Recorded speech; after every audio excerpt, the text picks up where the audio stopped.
சாதி கொடுமைகளை மறைக்க நினைக்கிற சில பேர் இப்பெல்லாம் யாருங்க சாதி பார்க்குறா அப்படின்னு நவகாலத்தில் பேச ஆரம்பித்திருக்கிறாங்க.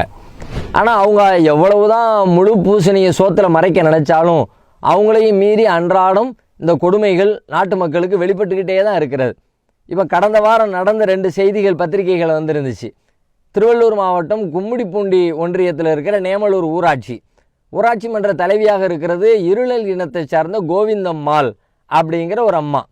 இந்த அம்மா கடந்த சுதந்திர தினத்தை அன்னைக்கு கொடியேற்ற முடியலை. சாதி கொடுமை இல்லையா இது? அதே பகுதியை சார்ந்த சேகர் என்கிற ஒரு ஆதிக்க சாதியை சார்ந்த வெறியன் அந்த அம்மாவை தடுத்து அவனே பொது வெளியில் கொடியேற்றிருக்கிறான். இது அவ்வளோ பேருக்கு மத்தியில் நடந்திருக்கிறது.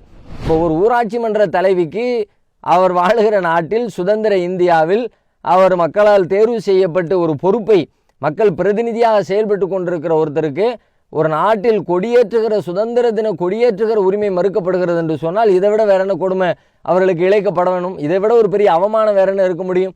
அதே மாதிரி ஒடிசா மாநிலத்தில் கடந்த வாரம் நடைபெற்ற இன்னொரு நிகழ்ச்சி, ஒரு கிராமத்தில் ஒரு தலித் சிறுமி அங்கே இருக்கக்கூடிய ஆதிக்க சாதியை சார்ந்தவர்களுடைய தோட்டத்தில் போய் ஒரு பூவை பறிச்சிட்டா அப்படிங்கிற ஒரே காரணத்துக்காக அந்த பகுதியில் இருக்கிற 40க்கும் மேற்பட்ட தலித்து குடும்பங்களை ஊரை விட்டே விலைக்கு வச்சுட்டாங்க.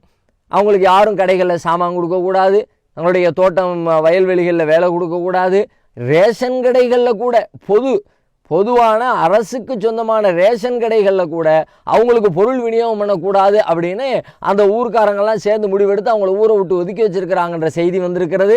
அதற்கு எதிராக காவல்துறை வழக்கு கூட பதிவு செய்வதற்கு தயங்குகிறது என்ற செய்திகளையும் பார்க்கிறோம். அப்போ நாளுக்கு நாள் இது மாதிரியான கொடுமைகள் அந்த மக்கள் அனுபவித்து கொண்டே தான் இருக்கிறாங்க. இதில் நமக்கான கேள்வியும் ஆதங்கமும் எதிர்பார்ப்பும் என்ன அப்படின்னு சொல்லி சொன்னால், இந்த கொடுமைகளை ஏன் அந்த மக்கள் தாங்கிக்கிட்டு இருக்கிறாங்க அப்படிங்கிறது தான். இந்த அவமானங்களையும் இந்த கொடுமைகளையும் நான் இழிந்தவன் தான், நான் தாழ்ந்தவன் தான், நான் தாழ்த்தப்பட்டவன் தான் அப்படிங்கிற அந்த சுமையை அவங்க சுமந்துக்கிட்டு இருக்கிறாங்க. அந்த சங்கிலியை வேறு யாரோ அவர்கள் மீது பிணைத்திருக்கிறார்கள். ஆனால் அதை உடைக்கக்கூடிய வல்லமை அவங்களுக்கு இருக்கா இல்லையா? ஏன் அவங்க இன்னும் நம்ம அடிமை தான் அப்படின்னு ஏன் அவங்க ஃபீல் பண்ணுற காரணத்தினால தானே இந்த ஆதிக்க சக்திகளுடைய அந்த கொடுமை அதிகரித்துக்கிட்டே போகுது.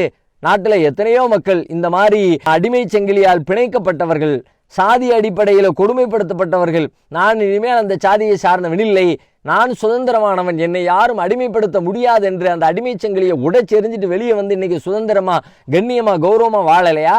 அது மாதிரியான வாழ வேண்டும் என்கிற முடிவை எடுக்காத வரைக்கும் இவர்கள் மட்டுமல்ல, இன்னும் எத்தனை தலைமுறை கடந்தாலும் எத்தனை சட்டங்கள் அரசுகள் மாறினாலும் கண்டிப்பாக இந்த கொடுமைகள் ஒழிய போறதில்லை. நான் யாருக்கும் தாழ்ந்தவன் இல்லை, என்னை விட தாழ்ந்தவனும் எவனும் இல்லை அப்படிங்கிற உணர்வு வரணும். அது மாதிரியான கொடுமைகளை உடைச்சி எரிஞ்சு வெளியே சுதந்திர காற்றை சுவாசிக்கணுங்கிற அந்த உணர்வு வரணும்.